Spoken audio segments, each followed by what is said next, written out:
حمد و ثنا کے بعد انتہائی واجب الاحترام، قابل صد احترام بزرگوں اور دوستوں، کفر یہود و نصارہ کی ہمیشہ سے یہ کوشش رہی ہے کہ وہ کسی نہ کسی طرح اسلام اور اہل اسلام کو دبا کر اسلام پر اپنی فوقیت کو، اپنے غلبے کو ثابت کریں، لیکن ہمیشہ یہود و نصارہ کو اس کوشش کے نتیجے میں منہ کی کھانی پڑی ہے، کیونکہ اللہ تعالیٰ کا یہ فیصلہ ہے۔ سورہ توبہ کے اندر اللہ تعالیٰ نے ارشاد فرمایا کہ کافر یہ چاہتے ہیں کہ اسلام کے نور کو پھوکوں سے بجھایا جائے، لیکن اللہ تعالیٰ اس نور کو مکمل فرمائے گا، اسلام کو غلبہ عطا فرمائے گا اور اسلام کو فوقیت عطا فرمائے گا۔ ابھی حال ہی میں سویڈن کے اندر ترک سفارت خانے کے سامنے سویڈن حکومت کی سرپرستی میں قرآن مجید فرقان حمید کو نظر آتش کرنے کی کوشش کی گئی، اور اس سے اگلی ہی تاریخ کو یعنی 21 کو یہ واقعہ ہوا اور 22 کو نیدرلینڈ کے اندر قرآن مجید فرقان حمید کو اس ملک کی اسمبلی کے سامنے پولیس کی موجودگی میں حکومتی سرپرستی کے اندر نظر آتش کیا گیا۔ قرآن مجید کو جلانے سے پہلے اس بدبخت شخص نے قرآن مجید کے اوراق کو پھاڑ کر معاذ اللہ پاؤں کے نیچے روندا، اور اس کے بعد قرآن مجید کو اپنے ترک سفارت خانے کے سامنے اور دوسرے ملک کے اندر اسمبلی کے سامنے حکومتی سرپرستی کے اندر قرآن مجید کو جلایا گیا۔ مگر بار بار مسلمانوں کے مذہبی جذبات کو مجروح کرتا ہے، بار بار مسلمانوں کے جذبات کو ٹھیس پہنچاتا ہے، لیکن یہ حقیقت ہے کہ اس کے نتیجے میں کبھی کسی مسلمان نے انجیل کو نہیں جلایا، اس کے نتیجے میں کبھی کسی مسلمان نے زبور کو آگ نہیں لگائی، اور معاذ اللہ کوئی مسلمان ایسا سوچ بھی نہیں سکتا۔ اس کے نتیجے میں کبھی کسی شخص نے عیسیٰ علیہ السلام کے بارے میں نازیبا لفظ نہیں بولا، اس کے نتیجے میں کبھی کسی مسلمان نے بنی اسرائیل کے انبیاء کے بارے میں کبھی کوئی نازیبا لفظ نہیں بولا۔ یہ اسلام ہے جس کے دامن میں اتنی وسعت ہے کہ ہم اس وقت تک مومن نہیں ہو سکتے جب تک ہم سارے نبیوں پر ایمان نہ لائیں، ساری کتابوں پر ایمان نہ لائیں کہ یہ ساری اللہ کی کتابیں ہیں۔ یہ اسلام ہے جس کے دامن میں اتنی وسعت ہے، لیکن یہ بات آج تک مغرب کو سمجھ نہیں آئی۔ اب اس کے اندر بہترین طریقہ یہی ہے کہ ہم قرآن کی عظمت کو اجاگر کریں کہ قرآن اور صاحب قرآن کی شان کیا ہے، اور اصل میں یہی قرآن اور صاحب قرآن کی شان ہے جو آج یہود و نصارہ کو کھٹکتی ہے اور ان کو چین سے نہیں بیٹھنے دیتی۔ آپ غور کیجئے کہ جو نبی جس دور کے اندر تشریف لائے، اس دور کے حوالے سے اس نبی کو معجزہ عطا کیا گیا۔ موسیٰ علیہ السلام جس دور میں آئے یہ جادوگری کا دور تھا، اس کے اندر بڑے بڑے شعبہ باز، بڑے بڑے جادوگر موجود تھے، اور وہ شعبہ بازی کے ذریعے اور جادوگری کے ذریعے کرتب دکھاتے تھے، لوگوں کو حیران کرتے اور لوگوں کو وقت حیرت میں مبتلا کرتے۔ حضرت موسیٰ علیہ السلام کو اللہ تعالیٰ نے جو معجزات عطا کیے وہ اس دور کے اعتبار سے تھے۔ موسیٰ علیہ السلام اپنے ہاتھ کو بغل کے نیچے رکھتے تو وہ چاندی کی طرح سفید ہو کر نکلتا۔ آپ اپنی لاٹھی کو، عصا کو حکم دیتے، وہ سانپ اور انتہا کی شکل اختیار کر لیتا۔ پھر حضرت عیسیٰ علیہ السلام جس دور کے اندر آئے، یہ دور تھا حکمت کا اور طبیبوں کا اور حکماء کا دور۔ حکیم جالینوس کا نام آپ نے سنا ہوگا، یہ یونانی حکمت کا نام سنا ہوگا، یہ اسی دور کی باتیں ہیں۔ حضرت عیسیٰ علیہ السلام کو اللہ تعالیٰ نے جو معجزات عطا کیے وہ حکمت سے تعلق رکھتے تھے۔ آپ کوڑ کے مریضوں کو اللہ کے حکم سے شفا یاب کرتے، برس کے مریض آپ کے پاس، دائمی مریض برس کے آتے، آپ اللہ کے حکم سے ان کو شفا یاب کرتے، آپ مردوں کو زندہ کرتے۔ لہذا جو نبی جس دور میں آیا، اس دور کے اندر جس چیز کی شہرت تھی، اسی شہرت کے حوالے سے وہ معجزات اس نبی کو عطا کیے گئے۔ نبی علیہ السلام جس دور میں تشریف لائے، یہ دور تھا فصاحت و بلاغت کا، اور عرب کے رہنے والوں کو اپنی فصاحت و بلاغت پہ بڑا ناز تھا، اور ان کا یہ ناز فضول بھی تھا نہیں بلکہ بجا تھا، اس لیے کہ واقعی ان کی زبان کے اندر، ان کے قلم کے اندر فصاحت و بلاغت کو اپنی مثال آپ تھی، اور اس وقت پوری دنیا کے اندر ان جیسا فصیح و بلیغ کوئی دوسرا نہیں تھا۔ وہ جو نظم لکھتے تھے، جو کلام لکھتے، جو شاعری کرتے، اس پائے کی شاعری اور اس پائے کا کلام اور اس پائے کی نظمیں کوئی نہیں لکھ سکتا تھا۔ لیکن جب قرآن کا نازل ہونا شروع ہوا اور قرآن مجید کی سب سے مختصر سورت سورہ کوثر نازل ہوئی، تو نبی علیہ السلام نے حکم دیا، فرمایا کہ اس قرآن مجید کی سب سے مختصر سورت کو لے جا کر کعبے کے دروازے پر لٹکاؤ، کیونکہ عربوں کا رواج تھا جب ان میں سے کوئی شاعر قصیدہ لکھتا، قصیدہ لکھنے کے بعد کعبے کے دروازے پر لٹکا کر چیلنج کرتا کہ اس کا جواب اگر کسی کے پاس ہے تو وہ لائے۔ دوسرا شاعر اس کا جواب لکھ کر پہلے کا قصیدہ یا نظم اتار کر اپنی شاعری وہاں لٹکاتا۔ قرآن کی سب سے مختصر سورت اتری، نبی علیہ السلام نے فرمایا اس کو کعبے کے دروازے پر لگاؤ اور عرب کے شاعروں کو چیلنج کرو، تمہیں اپنی زبان پہ بڑا ناز ہے، قلم پہ بڑا ناز ہے، اگر تم جواب دے سکتے ہو تو قرآن کی سورت کا جواب لاؤ۔ ایک ماہ نہیں، 2 ماہ نہیں، عرصہ دراز قرآن مجید کی سب سے مختصر سورت کعبے کے دروازے پر لٹکتی رہی۔ عرب کے بڑے بڑے شعراء، بڑے بڑے فصحاء، بڑے بڑے بلیغ جو قصیدے اور نظمیں لکھ کر ناز کرتے تھے، انہوں نے بڑی کوشش کی کہ وہ قرآن کی مختصر سورت کا جواب دے، بڑا بڑا کلام لکھا، لیکن تنگ آ کر تھک کر انہوں نے کہا ما ھذا کلام بشر، یہ کسی انسان کا کلام نہیں لگتا، اگر یہ کسی انسان کا کلام ہوتا تو ہم اس کلام کا جواب دیتے۔ تو گویا قرآن نے پوری دنیا کو بتایا کہ اس سے پہلے کتابیں آئی ہیں، تورات آئی ہے، زبور آئی ہے، انجیل آئی ہے، دیگر صحائف اترے ہیں، لیکن قرآن جیسی کتاب کوئی نہیں آئی۔ قرآن ساری کتابوں کی سردار بن کر آئی ہے، اور پھر قرآن نے یہ بھی بتایا کہ نبی پہلے آتے رہے، بنی اسرائیل کے انبیاء آئے، اس کے بعد انبیاء تشریف لائے، انبیاء آتے رہے، لیکن صاحب قرآن جیسا نبی کوئی نہیں آیا۔ تو نہ قرآن جیسی کتاب کائنات میں کوئی دوسری ہے، نہ صاحب قرآن جیسا نبی کائنات میں کوئی تشریف لایا ہے۔ یہی بات آج کے مغرب کو، یہود و نصارہ کو کھٹکتی ہے، اور وہ بار بار توہین کرتے ہیں، لیکن قرآن پہلے بتا چکا ہے کہ تمہاری پھوکوں سے اسلام کا چراغ بجھنے والا نہیں، جس کو رب نے روشن کیا ہو وہ قیامت تک اسی طرح اپنا نور بانٹتا رہے۔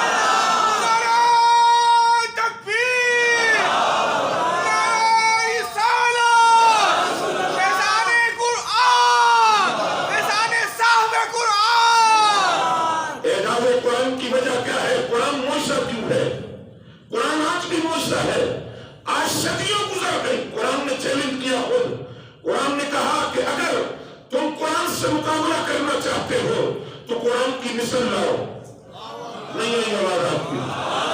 پھر کہا اگر قرآن کی مثل نہیں تو قرآن کی ایک سورت بنا کر لاؤ، اگر قرآن کی سورت کی مثل نہیں ہے تو قرآن کی ایک آیت کی مثل بنا کر لاؤ۔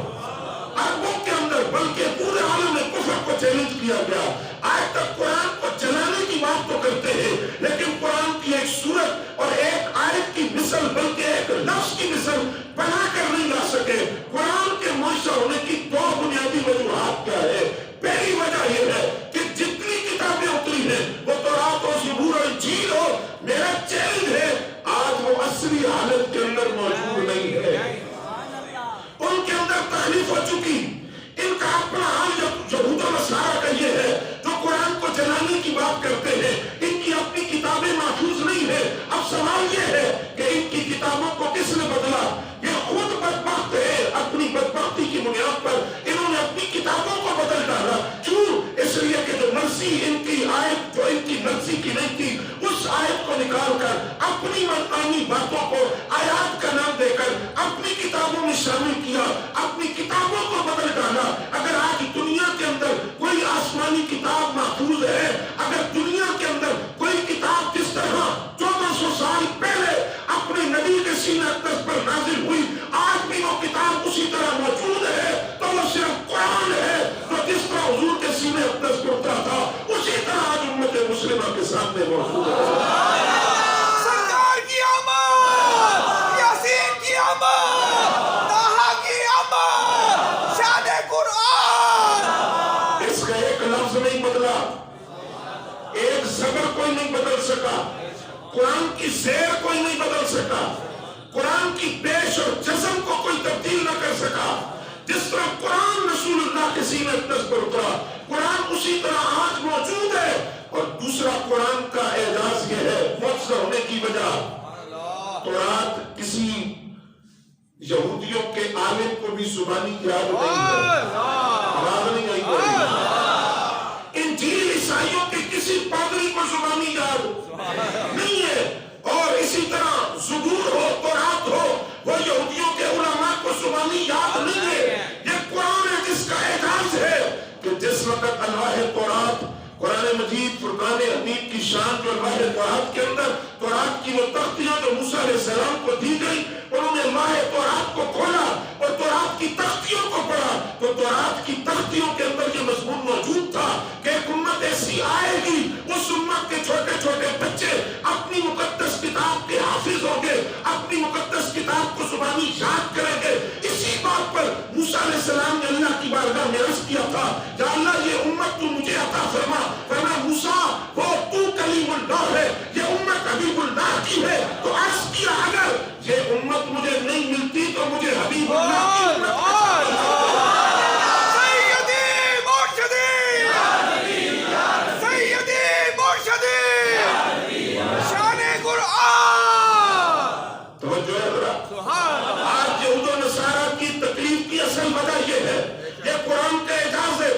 پوچھئے کہ موسیٰ علیہ السلام نے کیا دعا مانگی تھی؟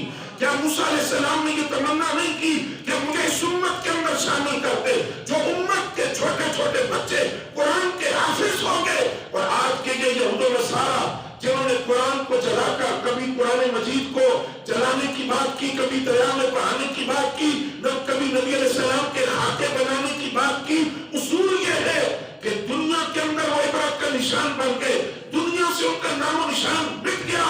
قرآن آج بھی باقی ہے، قرآن آج بھی موجود ہے، صاحب قرآن کی عظمتوں کے تذکرات اسی طرح موجود ہے، صاحب قرآن کی عظمتوں کے ڈنکے اسی طرح بج رہے ہیں، لیکن وہ جنہوں نے قرآن کو جلانے کی بات کی ہے ان کے لیے میں یہ عرض کر رہا ہوں، وہ بات کیا ہے؟ وہ جو 1252 عیسوی کے اندر ایک چھوٹے سے بچے نے ہلاکو خان سے کہی تھی، جس وقت ہلاکو خان نے جو چنگیز خان کا بیٹا تھا، اس نے یہ حکم کیا تھا کہ بغداد کے کتب خانوں کو لوٹو، بغداد کی لائبریریوں کو لوٹو۔ یہ تکلیف آج کی نہیں ہے، یہ تکلیف بڑی پرانی ہے، یہ ناز ان کا بڑا پرانا ہے، یہ ان کا خود سے باطن بہت پرانا ہے۔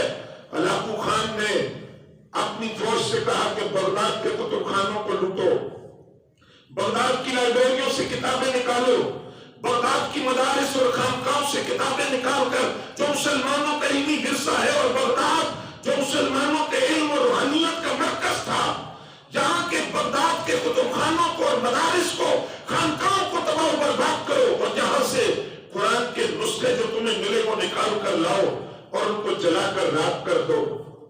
اب بغداد کے اندر مدارس، خانقاہیں، مساجد جتنے قرآن کے نسخے تھے ان کو نکال کر لایا گیا، دریا گود کیا گیا۔ تو ہلاکو خان کے خود ایک سپاہی نے اس سے پوچھا کہ تو یہ بتا تیری قرآن سے کیا دشمنی ہے، قرآن کے ساتھ تیرا کیا ایسا دشمنانہ رویہ، بنیاد کیا ہے اس کی؟ اس نے کہا مسئلہ صرف یہ ہے، دنیا کے اندر فتنے کی وجہ قرآن ہے، معاذ اللہ، دنیا کے اندر کہیں بھی بدامنی ہے، فتنہ ہے، فساد ہے، اس کی وجہ قرآن ہے۔ تو اس وقت جب ہلاکو خان نے قرآن کے نسخوں کو دریا گرد کیا، تو آج کے یہود و حنود کو اس چھوٹے بچے کا جواب، جس نے دجلہ کے کنارے کھڑے ہو کر ہلاکو خان سے مسکراتے ہوئے کہا تھا، اور ہلاکو خان نے اس بچے سے پوچھا تھا تیری مسکراہٹ کی وجہ کیا ہے؟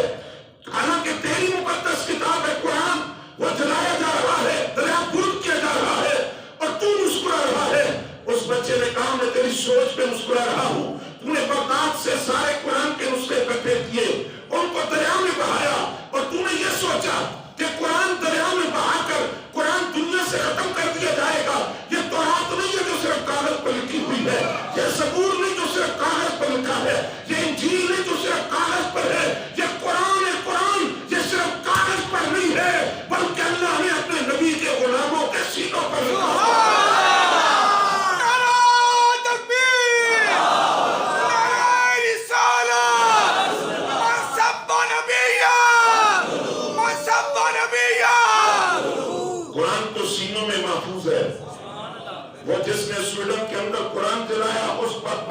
پتہ نہیں ہے کہ قرآن کہاں ہے. قرآن تو ہمارے سینوں میں ہے, قرآن ہمارے دلوں میں ہے. قرآن چلانے سے اس نے اپنے خود سے باطن کا مظاہرہ تو کیا, لیکن یہ سوچا کہ اس طرح قرآن کا نام و شان دنیا سے مٹے گا, یہ نہیں ہو سکتا. حالانکہ ان کے اپنے عیسائی اور یہودی جو قرآن کی تاثیر اور قرآن کا اثر لے کر کس طرح اپنے مذہب کو تبدیل کر کے اسلام میں داخل ہوئے. عیسائیوں کا ایک ریفارمر تھا, مارٹن لوتھر. ریفارمر تھا, ریفارمر سے مراد یہ کہ وہ اپنے مذہب کے اندر اصطلاحات چاہتا تھا. وہ بابا کے دور کہتا تھا کہ آج جس کو عیسائیت کہا جاتا ہے, سن رہے ہو, سنیو, کہ آج جس کو عیسائیت کہا جاتا ہے اس نے کہا کہ یہ عیسائیت نہیں ہے, یہ عیسیٰ علیہ السلام کا پیغام نہیں ہے, یہ عیسیٰ علیہ السلام کا دین نہیں ہے جس کو آج عیسائیت کہتے ہیں. اگر آج عیسیٰ علیہ السلام کی حقیقی تعلیمات کو کوئی سمجھتا تو وہ رسول اللہ کا کلمہ پڑھتا. کیونکہ حضرت عیسیٰ علیہ السلام نے تو بار بار یہ تاکید کی کہ میرے بعد رسول آئیں گے جن کا نام احمد ہوگا, اور یہ تاکید کی کہ ان پر ایمان لانا. تو آج کی جو عیسائیت ہے یہ وہ عیسائیت نہیں جو عیسیٰ علیہ السلام پیغام لائے. تو اس مارٹن لوتھر نے عیسائیوں سے کہا کہ آج جس عیسائیت کی بات تم کرتے ہو یہ وہ پیغام نہیں جو عیسیٰ علیہ السلام لائے تھے. تم نے عیسائیت کا ایک ڈھونگ رچایا ہے, عیسائیت کے نام پر ایک ڈرامہ ہے جو تم لوگوں کو دھوکہ دیتے ہو. اور یہ خود سائنٹسٹ تھا, سائنسدان تھا, تجربے کرتا کرتا یہ جرمنی کا رہنے والا اسپین کے اندر پہنچا. وہاں ایک عالم دین نے جرمن زبان کے اندر ٹرانسلیٹ کیا ہوا قرآن مجید کا ترجمہ اس کو دیا اور اس کو دعوت دی کہ آج جو تجربے تم کرتے ہو ذرا قرآن پڑھو. قرآن تمہیں بتائے گا کہ تمہارے تجربے تو قرآن پہلے بیان کر چکا ہے سارے. سائنس کی بنیاد پر آج ترقی کر کے تم جہاں بھی پہنچتے ہو قرآن پہلے سے وہاں موجود ہے. تو یہ قرآن کا جرمن زبان کا ترجمہ ہے, اس قرآن کو پڑھو. وہ مارٹن لوتھر کہتا ہے میں نے جب قرآن کو کھولا اور قرآن کا جرمن زبان میں ٹرانسلیٹ کیا وہ ترجمہ پڑھتا رہا, پڑھتے پڑھتے وہ دن آیا کہ وہ کہتا ہے میں نے قرآن اٹھایا. قرآن اٹھا کر میں عیسائی پادریوں کے سامنے گیا. میں نے ان سے کہا اگر نجات چاہتے ہو, اگر نجات چاہتے ہو کہ تمہاری دنیا اور آخرت کامیاب ہو جائے تو اپنی عیسائیت کو جو جن کو تم کہتے ہو کہ یہ عیسائیت ہے اس کو قرآن سے بدل دو. عیسیٰ علیہ السلام کی تعلیمات وہ ہے جو قرآن کے اندر ذکر کیا گیا عیسیٰ علیہ السلام کا کہ ان کا پیغام کیا تھا اور وہ تعلق کس کے ساتھ جوڑنا چاہتے تھے. اگر آج عیسائیت کے اندر نجات چاہتے ہو تو عیسائیت چھوڑ کر محمدیت کا پٹا گلے میں ڈالنا پڑے گا, ورنہ جسے تم نے عیسائیت کا نام دیا ہے وہ غلاظت ہے, وہ کند ہے. اگر اس کو پاک کرنا چاہتے ہو تو قرآن کی تعلیمات سے بدلو. اب اتنے بڑے ریفارمر کا, اتنے بڑے سائنسدان کا قرآن کی بات کرنا, یہ عیسائیوں کی دنیا کے اندر ایک مجال تھا. وہ سارے ساتھ جوڑ کر بیٹھ گئے. اگر یہ اسی طرح تبلیغ کرتا رہا, پیغام دیتا رہا تو ہمارے مذہب کو برباد کرے گا. اس کا راستہ کیسے روکا جائے؟ سب نے مل کر طے کیا اس طرح کرو, اس کو ملک بدل کر دو. کہا کر ملک بدل کیا, یہ دوسرے ملکوں میں جا کر عیسائیت کے خلاف بات کرے گا, قرآن کا پیغام دے گا. پھر کہا پھر کیا کرے؟ کہا اس کو الٹا لٹکا دو آگ کے اوپر, آگ کی دھنی دو, لوہے کی کنکیوں کے ساتھ اس کے جسم کا چمڑا پھیرو. یہ اسلام کو چھوڑ دے گا, قرآن کو چھوڑ دے گا. وہ مارٹن لوتھر جو جرمنی کا تھا اس کو الٹا آگ پر لٹکایا گیا, آگ کی دھنی دی گئی, آگ کی حدت اور شدت اس کو پہنچی, جسم کا چمڑا جلنا شروع ہوا. تو اس نے عیسائیوں سے مخاطب ہو کر کہا, اس نے کہا میں نے پہلے کلمہ نہیں پڑھا تھا لیکن اب میں اس آگ کے انگاروں پر کلمہ پڑھ کر مسلمان ہو کر تمہیں پیغام دے رہا ہوں. یہ قرآن ہے, قرآن زبور انجیل نہیں جو کاغذ پر لکھی ہے. تم میرے وجود کو جلا دو گے لیکن دل میں جو خدا نے قرآن رکھا ہے اس کو کیسے نکالو؟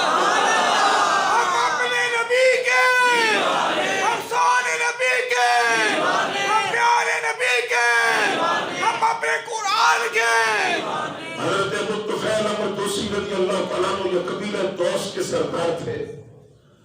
یہ فرماتے جب میں مکہ آیا, ابھی نبی علیہ السلام نے اعلان نبوت کیا, تھوڑا عرصہ گزرا تھا, میں مکہ المکرمہ میں آیا تجارت کے سلسلے کے اندر. مجھے قریش مکہ نے کہا کہ یہاں ایک آدمی ہے جس کا نام محمد صلی اللہ علیہ وسلم ہے, ان سے بچ کر رہنا. میں نے کہا بتاؤ تو صحیح کیوں بچ کر ہوں، کیا مسئلہ کیا ہے؟ کہا وہ ایک کلام پڑھتے ہیں اور وہ کلام ایسا ہے کہ وہ کانوں کے راستے دل میں اتر جاتا ہے۔ جادو ہے ان کے کلام کے اندر، آواز کے اندر جادو ہے۔ وہ جو کلام پڑھتے ہیں نا، وہ کلام فوراً اثر کر جاتا ہے اور سننے والا ان کا دامن تھامے بغیر رہ نہیں سکتا۔ تم نے وہ کلام نہیں سننا۔ ابو طفیل مردوسی کہتے ہیں میں ڈر گیا، اتنا ڈرا کہ میں نے کپڑا لے کر کانوں کے اندر ٹھونس لیا کہ وہ آواز میرے کانوں میں نہ پڑے۔ میں مکہ المکرمہ میں فرماتے بیت اللہ آیا اور حرم کعبہ کے اندر داخل ہو کر کعبے کا طواف کرنے لگا تو میں نے وہاں ایک شخصیت کو دیکھا جن کے حسن نے میرے دل کو کھینچا۔ دل نے کہا کہ ان کے قریب ہونا چاہیے، ان کی بات سننی چاہیے۔ جب میں قریب ہوا تو مجھے یہ وہم ہوا کہ یہ وہی ہے جن کے بارے میں کہا گیا کہ ان کا کلام نہ سننا۔ فرماتے ہیں لیکن دل نے کہا کہ اثر نہ قبول کرنا، سن تو لوگ کیا کہتے ہیں۔ حضرت ابو طفیل مردوسی کہتے ہیں میں نے کانوں سے روئی نکالی، کپڑا نکالا، لیکن وہ قرآن کی چند آیتیں سنی ہے تو وہ کانوں سے ہو کر دل کے اندر داخل ہوئی، جہاں تک کہ سرکار کعبے کا طواف مکمل کر کے کاشان اقدس کی طرف چلے تو میں پیچھے چلا۔ جہاں تک کہ نبی علیہ السلام کاشان اقدس میں داخل ہونے لگے تو میں نے عرض کیا کہ آپ نے جو کلام پڑھا ہے، مجھے قریش مکہ نے کہا ان کا کلام نہ سننا، لیکن وہ کلام آپ کا کانوں کے راستے دل میں داخل ہوا۔ اب میں چاہتا ہوں میں آپ کی بیعت کروں، آپ ہاتھ آگے کیجئے۔ حضرت ابو طفیل مردوسی کہتے ہیں میں نے رسول اللہ کے ہاتھ پر کلمہ پڑھا، یہ قرآن تھا جو مجھے اسلام کے قریب کھینچ کر لایا۔ مجھے قرآن نے بھی متاثر کیا، صاحب قرآن نے متاثر کیا، اور میں اتنا متاثر ہوا کہ پورا قبیلہ جس کے اندر 70 یا 80 گھرانے تھے ان سب کو لا کر سرکار کے قدموں میں بٹھا کر کلمہ پڑھا کر ان کو دائرہ اسلام میں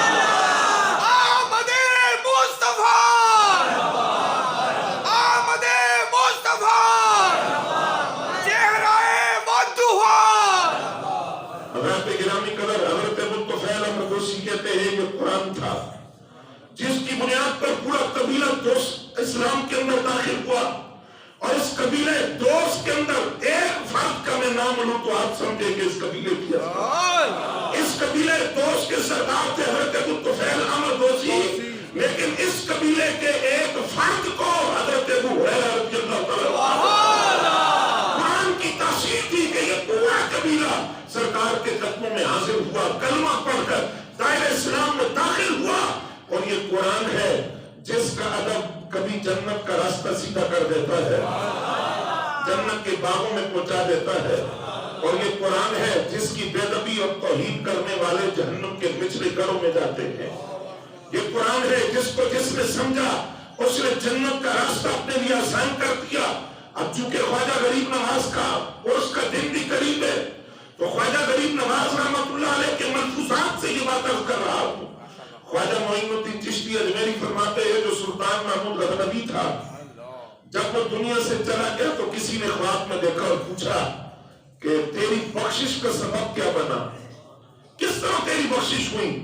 اس نے کہا میں ایک رات کسی کے ہاں مہمان ٹھہرا تھا، وہاں تاکچے کے اندر قرآن رکھا ہوا تھا، مجھے اس بات سے حیا آئی کہ جہاں قرآن پڑھا ہو وہاں میں کیسے بیٹھ سکتا ہوں۔ ویاجد نجدی کبھی دیکھا آپ نے حرم کعبہ میں؟ وہ کیا ادب کے قرآن کی بات کریں گے جن کو خود ادب نہیں ہے؟ دیکھیں کبھی آپ نے کبھی سر کے نیچے، کبھی ٹانگوں پر، کبھی معاذ اللہ کہاں، کبھی کہاں۔ یہ سلطان محمود غزنوی ہے اور خواجہ غریب نواز بیان کر رہے، وہ کہتے ہیں جس کمرے کے اندر تاکچے میں قرآن تھا، اگرچہ قرآن رکھا ہوا تھا، لیکن میں سوچنے لگا میں کیسے لیٹوں، قرآن کی بے ادبی اور توہین ہوگی، جہاں قرآن ہے وہاں کیسے لیٹوں۔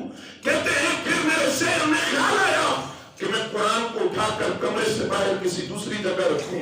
پھر فرماتے ہیں میں نے اپنے نفس سے کہا محمود غزنوی اپنے آرام کے لیے قرآن کو اٹھا کر وہاں رکھے گا، اپنی ٹانگیں سیدھی کرنے کے لیے قرآن کو اٹھا کر ایک جگہ سے دوسری جگہ رکھے گا۔ سلطان محمود غزنوی کہتے ہیں میری پوری رات اس طرح گزر گئی، میں لیٹا نہیں قرآن کے ادب میں کہ اس کمرے کے اندر تاکچے میں قرآن رکھا ہوا ہے، اور جس وقت اللہ کے سامنے پیش ہوا تو مجھ سے اور کوئی سوال نہیں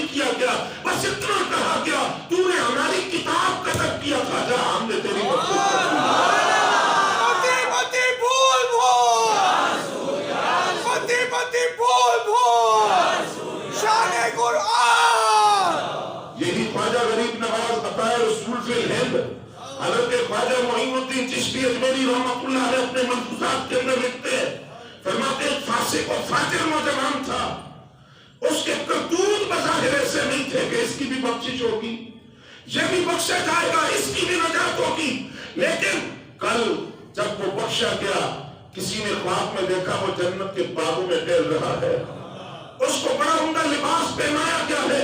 خواجہ غریب نواز فرماتے ہیں خواب میں دیکھنے والے نے اس سے پوچھا کہ تجھے یہ اعزاز کیسے ملا؟ اس نے کہا مجھے یہ بتایا گیا تیرا عمل جو تیری بخشش کا سبب بنا ہے وہ یہ ہے۔ وہ کہتا ہے میں جہاں قرآن دیکھتا تھا اٹھ کر کھڑا ہو جاتا، قرآن کی تعظیم کے اندر اٹھ کر کھڑا ہو جاتا، اگر میں تنہا بھی ہوتا قرآن پر نظر پڑتی میں فوراً اٹھ کر کھڑا ہو جاتا، قرآن کا ادب کرتا تھا، قرآن مجید کی تعظیم کرتا تھا، اس تعظیم اور ادب کے نتیجے کے اندر اللہ نے میری بخشش کر کے مجھے جنت کے باغوں میں داخل کر دیا۔ یہ قرآن ہے جس کا ادب کرنے والے جنت کا راستہ آسان کرتے ہیں، اور یہی قرآن ہے آج جس کی توہین کر کے کئی جہنم کے نچلے گڑھے کے اندر پہنچے ہیں۔ آج سوال یہ ہے کہ یہ مغرب بار بار ایسا کرتا کیوں ہے؟ ہماری حکومت نے بھی کہا کہ ہم شدید الفاظ میں مذمت کرتے ہیں، مذہبی ڈالا کہ وہ لفظ ہے نہیں، کڑے لفظ ہے مذمت کرتے پیسوں پیسے، بس شدید الفاظ میں مذمت کرتے ہیں، لفظوں کا نہیں پتا کون سے لفظ ہے، کیونکہ اب مذمت صرف مذمت کا مسئلہ نہیں، آج وہ غیرت جو صحابہ کی غیرت ایمانی تھی، عبداللہ بن حذافہ رضی اللہ تعالیٰ عنہ کو جس وقت فاروق اعظم رضی اللہ تعالیٰ عنہ نے قیصر روم کے پاس بھیجا تھا اور پیغام دے کر بھیجا تھا، جس وقت قیصر روم کے سامنے گئے اس پہ آگر دیا تھا مسلمانوں کا کوئی سپاہی ملے اس کو قتل کر دو۔ حضرت عبداللہ بن حذافہ سپاہی لے کر جب پہنچے گرفتار ہو گئے تو قیصر روم نے حضرت عبداللہ بن حذافہ سے کہا ایک پیشکش یہ ہے، آپ اگر اسلام چھوڑ دیں تو جتنی سلطنت کا میں مالک ہوں آدھا اقتدار آپ لے لیں، آدھی حکومت آپ لے لیں، دوسری پیشکش یہ ہے کہ میری بیٹی سے نکاح کر لیں، اس کا رشتہ میں آپ کو شہزادی کا رشتہ دیتا ہوں، آپ دین چھوڑ دیں۔ حضرت عبداللہ بن حذافہ رضی اللہ تعالیٰ عنہ نے فرمایا یہ تیری سلطنت ہے کتنی؟ اگر ساری کائنات کی بادشاہی بھی خدا تجھے دے دے اور ساری کائنات کا مالک بھی بنا دے اور تو اس میں مجھے شریک کرے، خدا کی قسم ہے میں پھر بھی دامن مصطفیٰ کو نہیں چھوڑتا۔ اور تو اپنی بیٹی کی بات کرتا ہے، یہ حسن و جمال کی لالچ ہمیں نہ دے، ہمارے دلوں کے سودے بازار مصطفیٰ میں ہو جاتے ہیں، ہمیں دنیا کا کوئی حسن پھر نہیں پاتا، جس نے حسن مصطفیٰ دیکھا ہو ہمیں یہ لالچ نہ دے، اس نے سامنے باندھ کر تیر مارے، کبھی ہاتھ کے نیچے کبھی پاؤں کے نیچے ڈرایا، پھر آگ کے اندر تیل کی دیگ رکھ کر تیل میں پھینکنے کی دھمکی دی گئی، آپ کے سامنے شخص کو کرتے ہوئے تیل میں پھینکا گیا جس کا گوشت سارا گل کے ہڈیاں باقی رہ گئی۔ پھر اس نے پوچھا عبداللہ بن حذافہ سے اب کیا خیال ہے؟ فرمایا جان دی ہوئی اسی کی تھی، ایک جان اگر ان کے نام پہ قربان ہو جائے تو اس جان کے جانے سے کوئی مسئلہ نہیں ہے، جان انہی کی امانت تھی، کوئی مسئلہ نہیں ہے، تو کچھ بھی کر لے، میں اسلام چھوڑنے کے لیے تیار نہیں ہوں، میں دین چھوڑنے کے لیے تیار نہیں ہوں۔ یہ عبداللہ بن حذافہ جس وقت قیصر روم کی قید سے آزاد ہو کر فاروق اعظم کے پاس پہنچے تو آپ نے سب سے پہلے ان کے سر پہ بوسہ دیا اور بوسہ دے کر فرمایا اور کون کون بوسہ دے گا ان کے سر پہ، اور ان کے سر پر بوسہ دو، یہ اپنے ایمان پر پیرا دے کر آئے ہیں۔ سوال یہ ہے، اسی روایت کی روشنی میں عرض کر رہا ہوں، مغرب چاہتا کیا ہے؟ مغرب ہمارا امتحان لے رہا ہے، مغرب جانتے ہی بھوک سے نہیں مرے گے، ایسے ہی ہے، بولے نہیں آپ؟ اقوام متحدہ نے پابندیاں بھی لگائی، کبھی امریکن ایڈ کی پابندیاں لگی مسلمانوں پر، مسلمان نہیں مرے، انہوں نے بم مار کر بھی دیکھا مسلمان، انہوں نے کئی مسلم ممالک کو صفحہ ہستی سے، چاہے وہ لیبیا ہو، مصر ہو، عراق ہو، صفحہ ہستی سے مٹا کر دیکھا، مسلمان نہیں مرے، بم مار کر دیکھا نہیں مرے مسلمان، ٹینکوں کے اندر باندھ کر مسلمانوں کو مارا گیا ہندوستان کے اندر، مسلمان نہیں مرے۔ آپ کے بعد مغرب کی سمجھ میں آ گئی ہے مسلمان کی موت بھوک میں نہیں ہے، مسلمان کی موت دہشت گردی میں نہیں ہو سکتی، مسلمان کی موت بموں سے اور گولیوں سے نہیں ہے، مسلمان کی موت ایک چیز سے ہوگی، ان کے دلوں سے ان کے نبی کی محبت نکال دو۔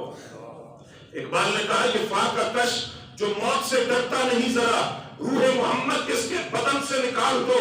اسلام کو دے کر فرنگی تخیلات، اسلام کو اجاز و جمن سے نکال دو۔ یہ مغرب کا منصوبہ ہے، مغرب چاہتا ہے کہ آج مسلمان کی موت ایک ہی چیز سے ہے، وہ کیا ہے کہ ان کے دلوں سے رسول اللہ کی محبت نکال دو، ان کے دلوں سے قرآن کی محبت نکالو، صاحب قرآن اسلام اور شاعر اسلام کی محبت نکال دو۔ اسلام مر جائے گا اور اسلام کے ماننے والے مر جائیں گے، لیکن مغرب یہ نہیں جانتا کہ اسلام دبنے کے لیے آیا ہی نہیں ہوگا۔ غلام ہے، غلام ہے۔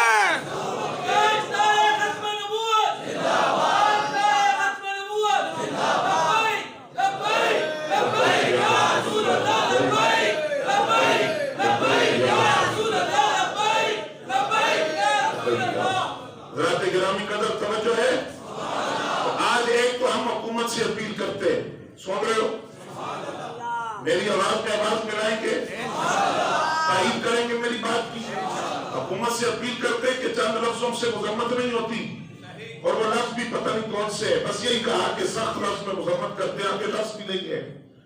پہلی بات، سفارتی تعلقات کو ختم کرو، سفارتی سطح پر اپنی آواز اٹھاؤ، پتہ چلے ہم مسلمان ہیں، قرآن ہماری مقدس کتاب ہے، ہماری جان اولاد مال بعد میں ہے، پہلے دین اور اس کی محبت ہے۔ پھر دوسری بات، حکومت اعلان کرے، آرام کے کرنے سے کچھ نہیں ہوگا، حکومت اعلان کرے ان کی مصنوعات کا بائیکاٹ کیا جائے۔ معاشی طور پر جب کسی ملک کی کمر ٹوٹتی ہے نا تو وہ بالکل ہیرو سے زیرو ہوتا ہے، وہ کتنا ہی مضبوط ملک کیوں نہ ہو۔ تو آج سفارتی تعلقات کے ساتھ ساتھ معاشی طور پر ان کا بائیکاٹ کیا جائے۔ جن ممالک کے اندر قرآن کو جلایا گیا اور بار بار یہ جو حرکت کرتے حکومت پیغام دے کہ 57 اسلامی ممالک ہیں اور ان میں رہنے والے مسلمانوں کے مذہبی جذبات مجروح ہوئے ہیں، ان کے جذبات کو ٹھیس پہنچی ہے، ہم بھوک گوارا کر سکتے ہیں، قرآن پر کوئی بھوکے، قرآن کی توہین کرے، یہ برداشت نہیں کر سکتے۔ اور پھر یہ حکومتی سطح پر ہوا، کیونکہ آپ وہ ویڈیو دیکھیں جہاں قرآن کے صفحے پڑھے جا رہے ہیں، جہاں قرآن چلایا جا رہا ہے وہاں پولیس کھڑی ہے، حکومتی سرپرستی میں ہوا۔ اور ہمارا ایمان ہے وہ وقت دور نہیں جب سویڈن اور اس جیسے ملکوں کا دنیا کے نقشے سے نام و نشان کیوں؟ یہی عبداللہ ابن حذافہ ہیں، ان کو سرکار نے خط دیا تھا، فرمائیں کہ شاہ ایران کسرا کو جا کر دو، اس کو اسلام کی دعوت دو۔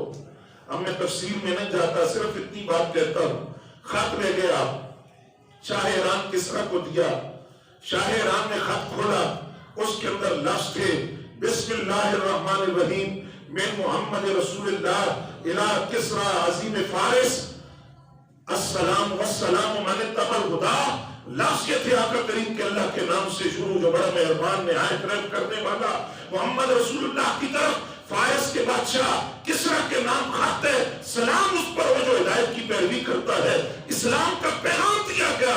تو وہ جلال میں آ گیا، اس نے کہا میرا نام پہلے کیوں نہیں لکھا، اللہ کا نام پہلے کیوں ہے؟ خط کو پھاڑ دیا، ٹکڑے ٹکڑے کر دیا، اب یہ لفظ سے رسول اللہ کے لکھے ہوئے، بات سمجھنا تھا، لفظ کس کے لکھے ہوئے؟ سرکار کے لکھے ہوئے لفظ تھے، خط تھا آقا کریم کا۔ عبداللہ بن حذافہ واپس آئے، حضور سے عرض کیا آپ کا خط پڑھا ہے۔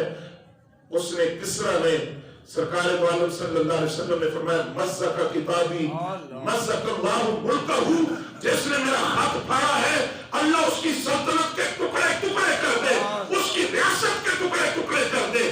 چند دن گزرے تھے، خود کسرا کے سگے بیٹے نے باپ کو قتل کر دیا، اور وہ جو اپنے آپ کو عظیم الشان حکومت کہتے تھے، چند دنوں کے اندر وہ ملک صفحہ ہستی سے مٹ گیا، تباہ و برباد ہوا، ان کی حکومت ختم ہو گئی۔ اور وہ پیغام تھا دائمی ابدی آفاقی پیغام تھا کہ جس نے بھی رسول اللہ کی، قرآن کی، صاحب قرآن کی، اسلام کی، شاعر اسلام کی توہین کی ہے، اللہ نے اس کو دنیا کے اندر عبرت کا نشان بنا دیا ہے۔